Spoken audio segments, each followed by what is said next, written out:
Boa noite, gente. Estamos hoje com uma forte expectativa de trazer mais informações para você na nossa escola de liderança. E a gente disse para você que a gente estaria tratando dessa penúltima tela aí, né? A gente já falou muito sobre o profeta Joel. E aí ficou faltando a gente tratar desse momento aqui, que é muito especial, muito abrangente, né? Muito enfático. É uma mensagem profética, é uma mensagem que fala para a gente da plenitude do Evangelho.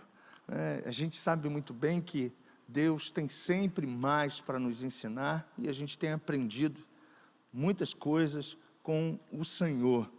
E eu queria convidar você a abrir a palavra de Deus no livro de Atos, capítulo 2, a partir do versículo 14. Você conhece o texto, os 120 ministros que foram salvos e receberam a ordem de Jesus de ficar no templo, foram cheios do Espírito Santo. A igreja começa aqui o seu papel relevante no ministério da graça, na nova aliança. Jesus já não mais está juntamente com os discípulos. No capítulo 1, ele começa a ser levado aos céus e aparecem 2 anjos, a partir do versículo 6, dizendo para os discípulos não se atemorizarem. Os discípulos obedecem à voz dos anjos, saem sim com muito temor, com muito medo, porque agora Jesus não estava mais com eles e eles estavam preocupados. Mas no capítulo 2, há um derramar do Espírito Santo, marcando, né, esse novo tempo na vida da igreja, marcando uma nova aliança com a igreja. E a gente tem em todos os encontros falado para você da importância desse batismo. E é fundamental você que já recebeu Jesus como Senhor e Salvador, não deixar de reivindicar a Jesus, que você agora seja batizado no Espírito Santo e fale em outras línguas. Isso aqui é uma capacitação a mais, é uma força a mais do Espírito Santo na tua vida. E é fundamental, né, você buscar isso com toda a sua intensidade, com toda a sua força. Os discípulos estavam reunidos orando, né? Então, para você buscar essa plenitude, é importante você orar, pedindo a Deus, pedindo a Jesus, que Ele possa te batizar com o Espírito Santo e você ser cheio dessa plenitude. E quando os discípulos, com mais aquele povo todo que estava com eles, um total, segundo os historiadores, de 120 pessoas dentro do cenáculo, Pedro rapidamente sai e começa a falar a partir do versículo 14. Diz assim: então se levantou Pedro com os 11 e, erguendo a voz, advertiu-os nestes termos: varões judeus e todos os habitantes de Jerusalém, tomai conhecimento disto e atentai nas minhas palavras.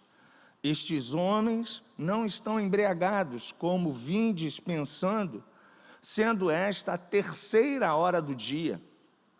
Mas o que ocorre é o que foi dito por intermédio do profeta Joel, no capítulo 2, você já estudou isso comigo semana passada, que diz assim: e acontecerá nos últimos dias, diz o Senhor, que derramarei do meu espírito sobre toda a carne.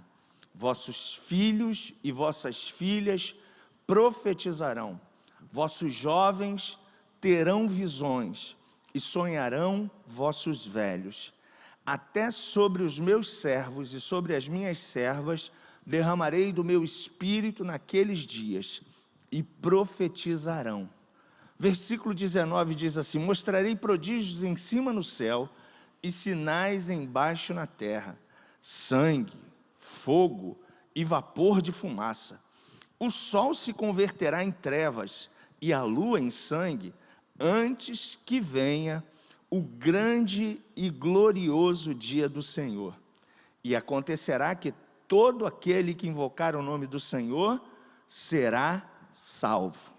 Se você quiser estudar mais um pouquinho sobre a presença do Espírito Santo, ele é chamado o estudo do Espírito Santo paracletologia, né? Então, se você está anotando aí, pode anotar esse nome, parece um palavrão, né? Mas não é, né? Paracletologia é o estudo teológico aonde você começa a entender um pouquinho mais do ministério do Espírito Santo, da unção do Espírito Santo, do poder do Espírito Santo na graça, na nova aliança, tempo esse que você e eu estamos vivendo com Cristo.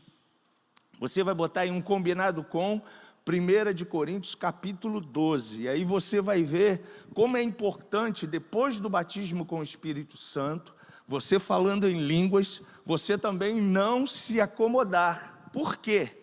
Porque a Bíblia diz que os dons espirituais, eles foram dados para a igreja como presente, como adereço, como um enfeite, como algo complementar na vida da igreja. Então é importante você entender que Deus, através do Espírito Santo, na tua vida, usará você com toda a autoridade, com todo louvor, com toda a plenitude, para você agora exercer ministérios vocacionados pelo mesmo Espírito que está em você, que você foi batizado. E aí, lá em Coríntios capítulo 12, você vai ver a presença do Espírito Santo distribuindo e dando dons aos homens, dando autoridade aos homens, dando poder aos homens, dando a unção de cura, unção de milagres. E aí você vai vendo, né, esses dons sendo usados para servir a igreja e servir o povo de Deus. Esses dons são para a igreja. E você e eu, né, devemos buscar esses dons intensamente. O grande movimento que aconteceu na igreja de Atos, o grande poder que aconteceu, transformador em Jerusalém, começou o evangelho em Jerusalém, depois foi para Samaria, Judeia, e depois chegou até nós, os confins da terra. O grande motivador, o grande movimento que aconteceu na igreja foi fruto da total dependência da igreja do Espírito Santo. Então, eu quero motivar você a ser dependente do Espírito Santo, a se colocar totalmente despojado diante do Espírito Santo, porque Ele é Deus, a gente já sabe disso, né? E Ele, como Deus, tendo agora a gestão desse tempo chamado Nova Aliança, a graça, precisamos, como seus filhos, estarmos totalmente dependentes dEle. E aí, sendo dependente dEle, seremos usados por Ele para abençoar outras pessoas, para produzir o fruto do Espírito, que é o que está lá em 1 de Coríntios capítulo 13, que é o maior dom que você e eu precisamos frutificar, que é o amor, né? E esse amor, ele só será frutificado na minha vida e na sua vida, na medida que você e eu estamos rendidos ao Espírito Santo. O Espírito Santo governando a nossa vida, a gente vai conseguir testemunhar, a gente vai conseguir vivenciar a vida de um verdadeiro recriado pela nova realidade do Evangelho. Aí, a gente vê o nosso amigo Joel falando desse primeiro momento, mas depois, até o nosso amigo Pedro, ele fala no versículo 19 e no versículo 20, volte ao texto de Atos capítulo 2, que o que ele está falando aqui já sai da dimensão da nova aliança, da graça. E aí Pedro começa falando umas coisas assim estranhas. Olha o que ele diz no versículo 19: mostrarei prodígios em cima no céu e sinais embaixo na terra: sangue, fogo, vapor de fumaça. O sol se converterá em trevas e a lua em sangue, antes que venha o grande e glorioso dia do Senhor. Bom, esse dia do Senhor, então, o que ele é? E aí eu quero convidar você a abrir a sua Bíblia também, num texto para você entender o complemento do Evangelho e a plenitude do Evangelho na minha e na sua vida. O apóstolo Paulo, lá no livro de Atos, Paulo, conversando no capítulo 24, ele está preso.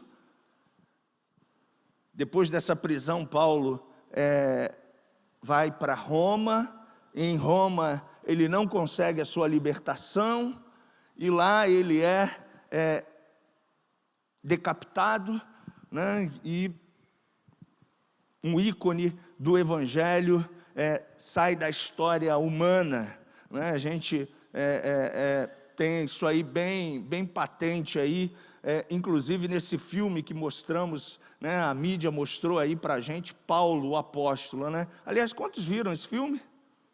Se você não viu, né? Parece que está no Netflix, né? E está também, não sei se está no YouTube, né? Mas eu acho que no Netflix ele está.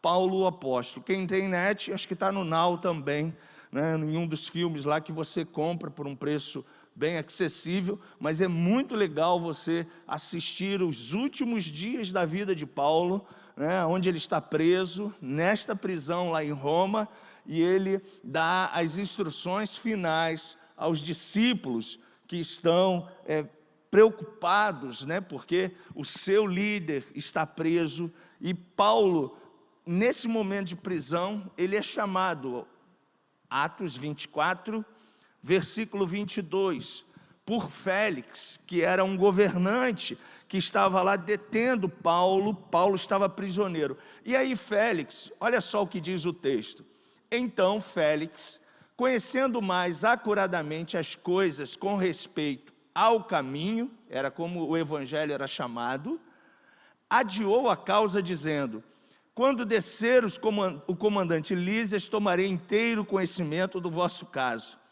E mandou ao centurião que conservasse a Paulo detido, tratando com indulgência e não impedindo que os seus próprios o servissem. Passado alguns dias, vindo Félix com Drusila, sua mulher, que era judia, mandou chamar Paulo e passou a ouvi-lo a respeito da fé. O Félix, juntamente com a sua esposa, chamou o prisioneiro Paulo, o apóstolo, e começou a tirar dúvidas a respeito do caminho, do Evangelho. E Paulo começa a dissertar a respeito da fé, a respeito do Evangelho, a respeito da salvação, a respeito da nova criatura, do preço pago por Jesus na cruz, a obra consumada do Calvário, em Cristo, dissertando ele acerca da justiça de Deus, do sacrifício de Deus, do domínio próprio e do juízo vindouro. Grifa isso aí, que isso é muito importante. Paulo dissertou a respeito do plano do Evangelho e falou para Félix e Drusila a respeito da fé, a respeito da salvação em Cristo, a respeito da justiça que Cristo realizou. Falou também de que agora, como nova criatura, nós precisamos desenvolver o fruto do Espírito e também, através desse fruto, que é o amor como a sua principal raiz, termos domínio próprio, sermos pessoas longânimas, benignas, abençoadoras, fiéis, pessoas carinhosas, bondosas. E além disso, Paulo começou dizendo para ele: e do juízo vindouro, vírgula, ficou Félix, leia comigo, amedrontado, e disse: por agora podes retirar-te, e quando eu tiver vagar, chamar-te-ei, esperando também ao mesmo tempo que Paulo lhe desse dinheiro, porque era um corrupto, pelo que também chamando mais frequentemente conversava com ele. 2 anos mais tarde, Félix teve por seu sucessor Pórcio Festo, e querendo Félix assegurar o apoio dos judeus, manteve Paulo encarcerado. Se você observou aqui, 3 coisas que Paulo trouxe para o coração do nosso amigo Félix e Drusila, é a mensagem do Evangelho. O Evangelho salva, o Evangelho cura, o Evangelho liberta, o Evangelho leva a pessoa para o céu tendo uma vida eterna, mas o Evangelho também é juízo para aqueles que não recebem Cristo como Senhor e Salvador. O plano de Deus está completo. E aí, Joel, Ezequiel, a gente já estudou, o próprio Daniel, receberam de Deus revelação a respeito do tempo do fim, do dia do Senhor. Pastor, esse dia então está no futuro? Sim, o dia do Senhor que Joel está testemunhando, que o nosso irmão Pedro ratificou a profecia de Joel, ele está no futuro. Por quê, pastor? Porque a igreja ainda está aqui, ó, nessa era aqui, ó, a era da igreja, que começou a partir de Atos capítulo 2. Você e eu estamos aqui, ó, na nova aliança. Mas é importante você saber que Daniel é um profeta, Joel é um profeta, e a profecia, um profeta, ele recebe sempre uma direção para exortar, para corrigir, para advertir, para edificar. E eles estavam corrigindo as situações do seu tempo, da sua época, dentro dos reis que eles estavam convivendo, e você já sabe que todos os reis estão dentro do contexto de 1º e 2º Reis, 1º e 2º Crônicas. Então todos os profetas estão atrelados aí a esse período. E é importante a gente entender que como os profetas então receberam de Deus a revelação e a direção, Daniel então também recebeu essa direção. E eu peguei essa tela de Daniel, porque Daniel no capítulo 9, ele fala das 70 semanas de Daniel. E essas 70 semanas, elas estão linkadas com Apocalipse depois do capítulo 4. Porque até o capítulo 4, Apocalipse está falando das igrejas da Ásia Menor. A gente até pregou sobre essas igrejas aqui. Filadélfia, Efésios, Laodiceia, e aí vai, Cada uma, Deus tinha uma advertência para essas igrejas. E essas igrejas, elas prefiguram a igreja do Senhor Jesus, no seu tempo, na sua existência. E em cada momento ali, você e eu aprendemos, eu motivo você também a estudar o 1º, o 2º, o 3º e o 4º capítulo de Apocalipse. E você vai ver que essas igrejas, elas vão dar a você sempre uma advertência. E no final, uma premiação ao vencedor, ao vencedor, ao vencedor. Todas as igrejas, Jesus fala para João, que aí a gente já está falando de Apocalipse, João, que foi o apóstolo que recebeu a revelação do Apocalipse, Jesus está falando para ele, olha, ao vencedor. E nós, queridos, estamos aqui, dentro desse contexto, a era da igreja. E aí, queridos, o próprio Daniel recebe uma revelação de Deus de todo o tempo, de tudo que havia para acontecer. Não sei se você lembra, quando a gente falou do profeta Daniel, a gente disse para você que ele teve 3 dias de oração intensa, depois mais 20 dias de oração. O anjo reteve lá a oração de Daniel, foi necessário vir um arcanjo, um querubim, e Daniel estava lá 21 dias intercedendo, e a Bíblia diz que Daniel estava intercedendo porque tinha no seu conhecimento, no seu espírito, que o tempo do cativeiro de Israel, da tribo de Judá, já estava findando. Então, Daniel começa a interceder pela libertação de Israel, pelo retorno de Israel à sua nação, que aconteceu na reconstrução de Jerusalém através de Neemias, o copeiro do rei Artaxerxes, que voltou para reconstruir os muros. Então, pastor, Neemias está no futuro? Sim, Neemias está num futuro pós-Joel. E por que a Bíblia então não está nessa ordem cronológica? Não sei. Aprove aos escritores, aos teólogos, aos caras que foram linkando lá os 66 livros, um ao lado do outro, colocar Neemias lá no início quase da sua Bíblia. Depois do Pentateuco, praticamente, ali de Juízes, está Neemias e Esdras. Mas Neemias e Esdras estão depois da restauração do povo de Israel e do retorno do povo de Israel do cativeiro babilônico para a tribo de Judá e assírio para a tribo de Israel, do Reino do Norte. Está dando para entender? Vocês estão comigo? Está confuso? Está não? Se tiver confuso, você depois manda um e-mail: pastor, não entendi, o que o senhor quis dizer aqui, e a gente faz aí uma recapitulação para você. Mas é importante você entender, que Daniel recebeu essa revelação de Deus. E ele começa falando desse tempo de restauração. Ele fala do Calvário, ele fala do Pentecostes, ele fala da era da igreja. Nesse capítulo 9, Daniel está falando do arrebatamento.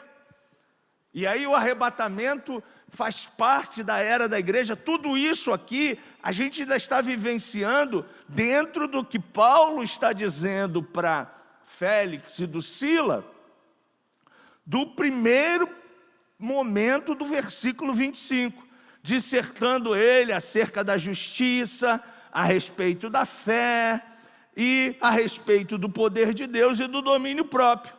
Tudo isso aqui está falando Paulo do plano da salvação. Só que o plano da salvação, para ser completo, gente, a gente não pode se eximir de dizer para as pessoas que se elas não receberem Jesus, elas têm uma sentença. O juízo. E foi isso que Félix e Drusila ficaram com medo. Por quê? Porque o juízo fala do futuro. E o futuro, para essas pessoas que são materialistas, como era Drusila e Félix, é uma utopia, é uma loucura. Não vai acontecer, não vai existir para eles. Mas a gente sabe muito bem que, ao longo da história cristã, tudo que a Bíblia tem dito está se cumprindo. E nós estamos aguardando esse dia aqui, que vai ser um dia maravilhoso, o dia do arrebatamento da igreja. Você que está aguardando esse dia, diga aleluia. Eu não vejo hora, não vejo momento do anjo tocar a trombeta no céu e nós sermos arrebatados num abrir e fechar de olhos para estar para sempre com o Senhor. E aí, pastor, estamos com o Senhor, fomos arrebatados. O dia do Senhor já chegou? Ainda não. O dia do Senhor está muito mais além. O arrebatamento é a primeira fase da segunda volta de Jesus. Jesus já veio uma vez, amém? Amém? Nessa vinda, ele se humanizou, tomou o seu lugar, o meu lugar, foi para a cruz. Isso está lá nos evangelhos, Mateus, Marcos e Lucas. Você vê lá o plano da salvação, você vê lá o plano que Jesus idealizou através de 12 homens, e esses 12 homens receberam uma missão de pregar o evangelho, e o evangelho chegou até você e até mim através da unção e do poder do Espírito Santo na vida desses 12 homens. Você pode dizer graças a Deus por isso. Se você quer estudar um pouquinho mais, tem um livro muito legal desses 12 homens que diz assim: 12 homens e uma missão. É um livro de aproximadamente umas 400 páginas, mas é um livro muito legal para você conhecer um pouquinho da história de cada apóstolo, o que cada apóstolo fez depois que cada um deles saíram.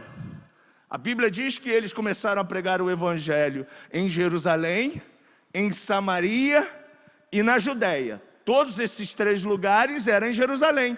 Mas depois a Bíblia diz, em Atos capítulo 1, que eles foram até os confins da terra. Paulo, para você ter uma ideia, chegou à Espanha, que a gente conhece hoje, pregando o evangelho de Jesus Cristo. Paulo era poliglota, então ele falava alguns idiomas, né? Então ficava fácil dele se comunicar com outros povos a respeito da salvação, a respeito da libertação, a respeito do plano redentor através de Cristo Jesus. E aí, queridos, a gente está aqui, como igreja, mas o dia do Senhor está aqui, Ih, pastor, ficou mais misturado ainda, muito mais informação. Pois é, aqui é que a gente tem um gráfico mais abrangente, que aí a gente já tem aqui, após o arrebatamento, quem está comigo aqui, diga amém. A igreja foi arrebatada, ok? Aí, depois do arrebatamento, existe uma coisa chamada grande tribulação. Grande tribulação. Para chegar à grande tribulação, você sabe muito bem que vai ser necessário acontecer algumas coisas como sinalizador, como balizador, como informações para que a gente esteja apercebidos. Então, é importante você ter aqueles textos que estão lá na tela, é importante você ter algumas informações dos textos que Paulo deixou para a gente, né? Então, no arrebatamento você tem o texto de 1 Coríntios capítulo 15 e 1 Tessalonicenses capítulo 4. Então, anote aí, a partir do versículo 1 de 1 Coríntios até o capítulo 16, você vai ter 58 versículos falando desse momento aqui, da era da igreja, sendo arrebatada. E aí Paulo escreve mais informações a respeito dessa dúvida que a igreja tinha, que também está lá em 1 de Tessalonicenses, marque aí na sua Bíblia. Na escola de liderança é importante, se você não tem um pager aí para anotar, um celular, né, uma informação, você trazer um caderninho de anotação, uma folha, para essas informações que às vezes não estão na tela, vem fresquinha aqui no coração do pastor, e aí o pastor compartilha com você. Então é importante você ter uma canetinha aí para você ir anotando esses textos. Eu falei 1 Tessalonicenses, capítulo 4, versículo, deixa eu só ver o versículo aqui para te dar, que também fala desse tempo de arrebatamento e daquilo que vai acontecer antes da vinda do Senhor. Bem aqui, 1 de Tessalonicenses, capítulo 4, a partir do versículo 13 até o versículo 14, tá? Então, 1 de Coríntios, capítulo 15, 1 de Tessalonicenses, capítulo 4, 13 ao 14, você tem toda a informação aqui sobre o arrebatamento, sobre o que vai acontecer com você. Para que você não fique assustado, tudo isso aqui já te pertence. Diga, glória a Deus. Você já está nesse plano. Você não está no reino de Deus, amém? Você não é nova criatura, amém? Você não é filho, herdeiro e co-herdeiro com Ele, amém? Então não fique preocupado com o que vai acontecer aqui. Eu só vou trazer informações para você, porque você já está no reino de Deus. Aleluia, glória a Deus. Você não precisa temer, você não precisa se preparar, porque quem prepara a gente é o Espírito Santo. Então o Espírito Santo não está dentro de você? Amém? Então se o Espírito Santo está dentro de você, ele todo dia está trabalhando no teu espírito, no verdadeiro você, para transformar você, a imagem e estatura da varonilidade, fazendo você crescer em fé, fazendo você melhorar como crente, como pessoa, fazendo você ter uma vida mais edificada em Cristo. Então, queridos, chegamos aqui, a igreja foi para o céu, glória a Deus. E aí o que a gente vai fazer? Eu entendo que o céu é um lugar de muito dinamismo, pelo que eu leio na Bíblia. Eu tenho certeza que você e eu não vamos ficar de bobeira lá no céu. Nesse período aqui, você e eu vamos estar adorando ao Cordeiro, você e eu vamos estar exaltando o Cordeiro, você e eu vamos estar louvando o Cordeiro, recebendo do Cordeiro a boda e celebrando com ele a nossa unidade. E lá em Apocalipse diz sobre as bodas do Cordeiro. Isso é o dia do Senhor, pastor? Ainda não. Mas para você saber, passo a passo. E aí você foi lá, você agora está com Cristo, né? E aguardando agora o dia, o que vai acontecer mais à frente. E aí, queridos, enquanto você e eu vamos estar lá no céu, diga aleluia, aqui na terra a grande tribulação está comendo solta. Os crentes que eram meia boca, sabe crente meia boca? Né? Que vinha quando dava na telha, né? Hoje está com Jesus, amanhã não está, né? Esses aí, quando a coisa começar a ficar boa, porque 3 anos e meio dos primeiros 7 anos, a coisa vai ficar boa. O anticristo vai botar mel na chupeta da galera, e aí todo mundo vai cair igual um bobinho no papo do anticristo, da besta e do falso profeta. Só que depois de 3 anos e meio, os 3 anos e meio seguintes, aqui a coisa começa a ficar feia. Ele chega com uma postura ditatorial, ele chega agora dizendo, olha, todos terão que me adorar, todos terão que se prostrar diante de mim, todos terão que cultuar ao anticristo, a besta e o falso profeta, todos terão que receber a marca da besta. Porque só vai comprar, só vai fazer, só vai isso, só vai aquilo, só vai se tiver a marca da besta. E a marca da besta é um número de um homem. 666. Por que esse número, pastor? Porque na numerologia bíblica, o número 6 é o número do homem. Nós estamos falando de uma gestão que vai ter uma participação humana. Existem muitas conjecturas a respeito de quem será o anticristo, de quem será o falso profeta. Nós não vamos entrar no mérito da questão, mas a Bíblia diz que esses 3 caras, né, vão fazer aí uma bagunça. Esses 3 caras vão fazer aí uma tremenda bagunça, e aí, queridos, vão começar a apertar Israel. Porque se você observar, Israel é a menina dos olhos do Senhor. Tanto é que todos os países que abençoam Israel são abençoados. Israel tem uma promessa sobre esta nação. Tem uma promessa sobre este povo. E a Bíblia diz isso claramente. E eu quero convidar você a abrir a sua Bíblia em Romanos. Olha o que diz a Bíblia em Romanos, no capítulo 11. Depois da grande tribulação, os 7 anos, acontece uma situação calamitosa. Todo mundo quer destruir Jerusalém.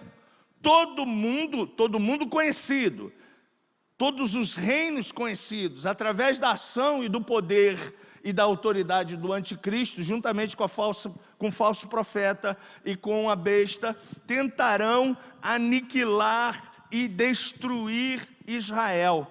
Mas ninguém consegue destruir a nação de Deus.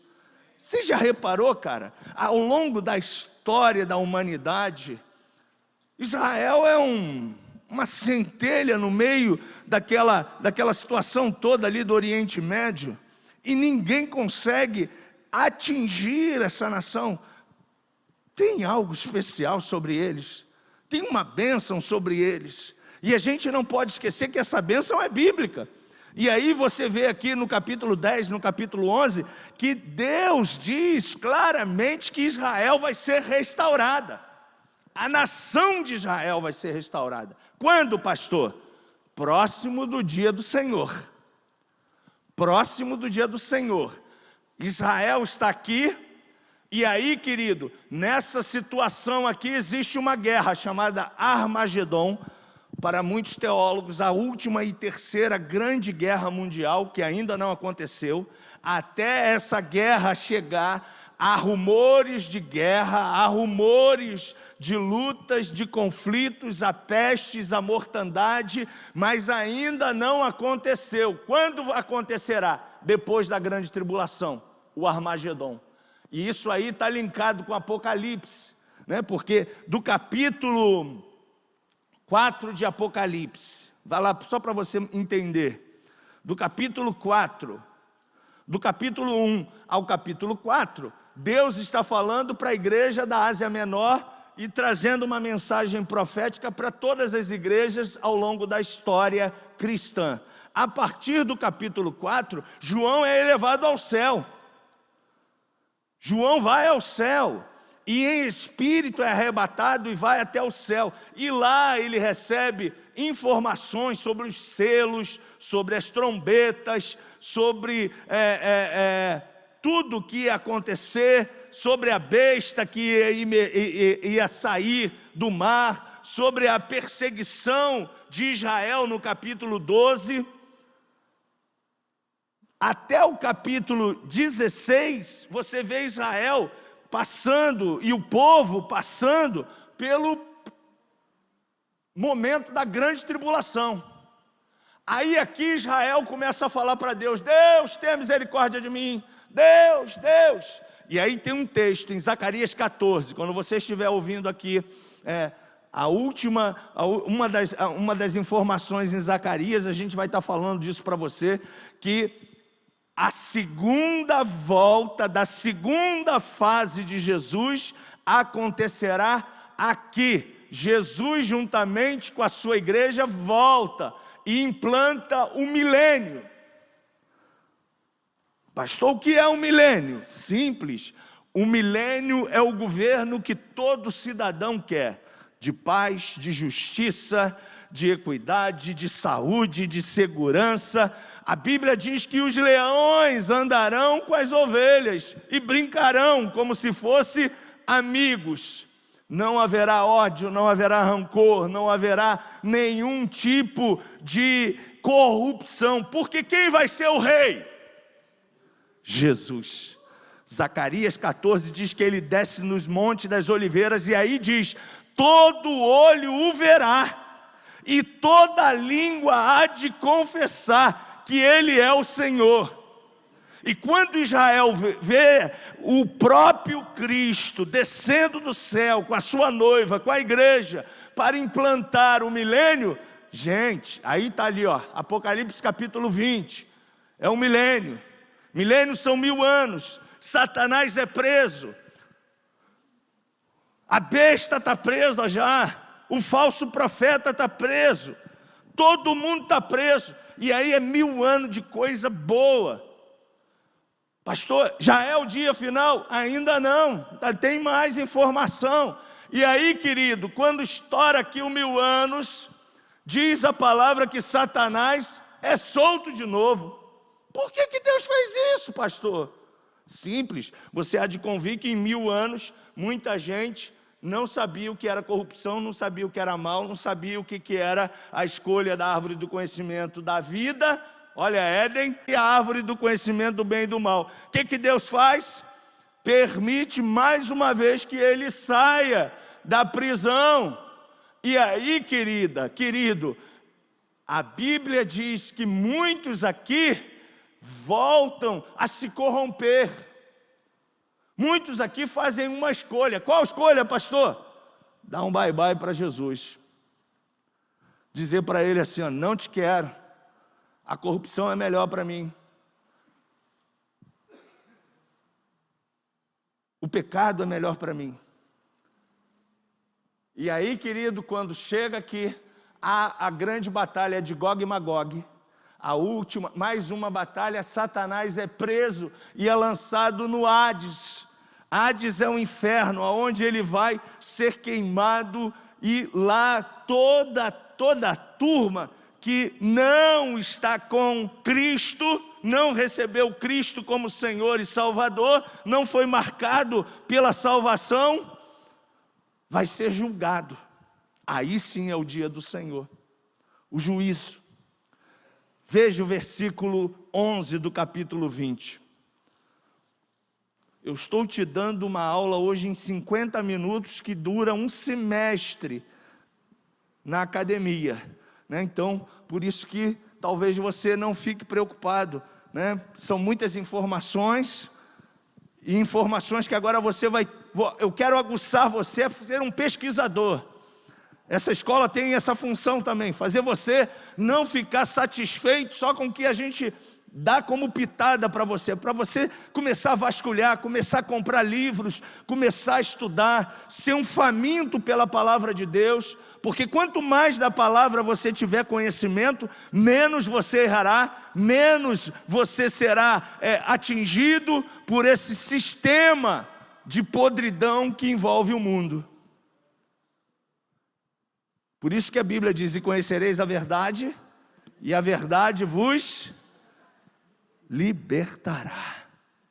Então é importante a gente ter conhecimento, e conhecimento, gente, só vem com você e eu debruçando nos livros. Se você quer conhecimento do alto, você precisa mergulhar nos livros e na palavra de Deus, e na oração. Só assim. Porque senão você vai ficar a vida toda um crente meia boca. Não conhece, não sabe. Por isso que tem tanto crente que é induzido e corrompido, porque está com as águas, como diz Ezequiel, no joelho. Para você mergulhar nas águas de Deus, no conhecimento de Deus, depende da sua participação, do seu envolvimento. Você está entendendo? Diga amém. Agora versículo 11 aqui para a gente correr, que o nosso tempo está acabando. Capítulo 20. Vi um grande trono branco, glória a Deus, e aquele que nele se assenta, de cuja presença fugiram a terra e o céu, e não se achou lugar para eles. Vi também, quem é que está vendo? João. Bota aí, João está vendo e está repassando para a gente. Vi também os mortos, os grandes e os pequenos, postos em pé diante do trono. Então se abriram os livros. Uau, pastor, vai rodar o VT lá da minha vida, da vida de todo mundo? Sim, todo mundo tem o VT no céu, meu irmão. Roda aí o VT a respeito do Marcos, roda o VT aí a respeito do João, do Pete, do Irã, vai ter lá o VT, os livros aqui são o VT, e aí diz que os livros serão abertos, e os livros, né? E aí diz mais, há um outro livro, o livro da vida, e esse está lá o teu nome, diga, meu nome está escrito no livro da vida. Diga com fé, querido: meu nome está escrito no livro da vida. Você foi lavado, comprado pelo nome poderoso de Jesus. E é Ele que escreveu o teu nome e o meu nome lá.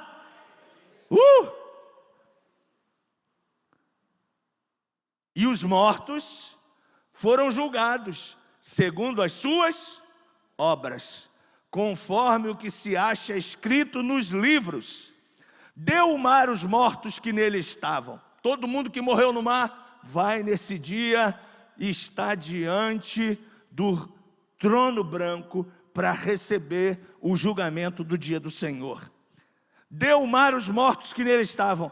A morte e o além entregaram os mortos que neles havia, e foram julgados, um por um, segundo as suas obras. Então a morte e o inferno foram lançadas para dentro do lago de fogo. Esta é a segunda morte, o lago de fogo. E se alguém não foi achado escrito no livro da vida, esse foi lançado para dentro do lago de fogo. Então, enquanto estamos vivos, precisamos fazer a nossa escolha. Ou eu quero o meu nome no livro da vida, ou eu quero o meu nome no livro da morte. E não é uma morte sem sentença, não. É uma morte onde vai ser a pessoa lançada num lago de fogo, que queima todo dia. E aí, olha só como é que a Bíblia linka uma coisa com a outra. Você anotou aí 1 Coríntios 15, né? Olha o que diz o apóstolo Paulo lá no final, quando Paulo está recebendo essa revelação que João também recebeu. Versículo 54. Olha o que Paulo diz: e quando este corpo corruptível, que é o seu e o meu, se revestir de um corpo cheio de incorruptibilidade, e o que é mortal se revestir da imortalidade, então se cumprirá a palavra que está escrita: tragada foi a morte. Onde está, ó morte, a tua vitória? Onde está, ó morte, o teu aguilhão? O aguilhão da morte é o pecado, e a força do pecado é a lei. Graças a Deus que nos dá vitória por intermédio de nosso Senhor Jesus Cristo. Portanto, meus amados irmãos, sede firmes, diga firmes, inabaláveis, diga inabalável, abundante na obra do Senhor, sabendo que no Senhor todo o teu e o meu trabalho tem uma recompensa: a vida eterna. E aí o dia do Senhor acontece. O diabo vai queimar no fogo do inferno juntamente com toda essa turma. Todo mundo é julgado. O dia do Senhor acontece. E aí o que vai acontecer aqui, querido? A gente leu para você, versículo 1 do capítulo 21. Diz assim a palavra: vi um novo céu, vi uma nova terra, pois o primeiro céu e a primeira terra passaram, e o mar já não existe mais. Vi também a cidade santa, a nova Jerusalém, que descia do céu da parte de Deus, ataviada como noiva adornada para o seu esposo.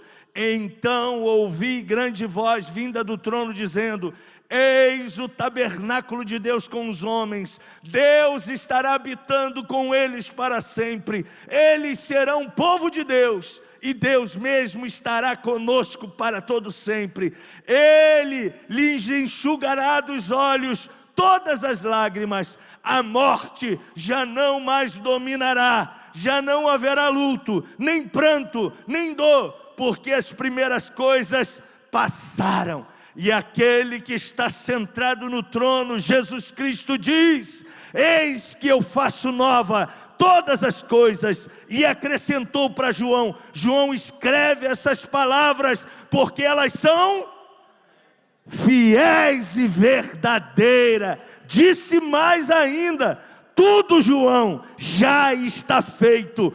Eu, Jesus, sou o Alfa, eu, Jesus, sou o Ômega, eu, Jesus, sou o início, eu, Jesus, sou o fim. Eu, a quem tem sede, eu darei de graça da fonte da água da vida.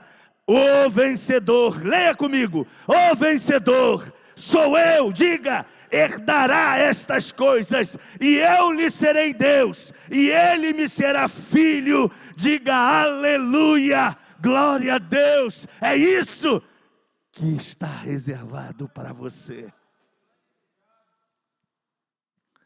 Não abra mão de Jesus, não abra mão do Evangelho, não abra mão de tudo quanto Ele já escreveu. Tudo isso está escrito, e dia após dia está se concretizando. Pastor, mas já tem 2000 anos que o Evangelho é pregado. Querido, nesses 2000 anos tanta coisa já aconteceu, e muitas ainda acontecerão. Poderá ser daqui a 20 anos esse momento de arrebatamento? Não sei. O que importa? A Bíblia diz que um ano para o Senhor é como? Um dia é como 1000 anos, e 1000 anos é como um dia. Então Ele não conta os tempos e as eras como eu e você. Mas o que você e eu precisamos fazer, gente? Precisamos estar firmado em Cristo. Esteja com Ele, aliançado com Ele. Se partirmos, estaremos em 1 de Coríntios capítulo 4. Os mortos em Cristo ressuscitarão primeiro. Pastor, e se eu estiver vivo? Você vai ser transformado, é o que diz aí, 1 de Tessalonicenses capítulo 4. Num abrir e num fechar de olhos, aqueles que estiverem vivos serão transformados para ser arrebatado, recebendo o corpo incorruptível. Assim diz o Senhor. Esse corpo também já é teu, essa promessa já é tua. Então, viva descansando no Senhor, confiando no Senhor, sabendo que tudo isso é teu por direito, por conquista. O dia do Senhor não é um dia de terror para nós, é um dia de concretização de uma promessa para a igreja. E se você é igreja, fique tranquilo, porque você vai ser arrebatado antes do grande e terrível dia do Senhor. Dê um lindo aplauso para o Senhor. Que Deus te abençoe rica e abundantemente.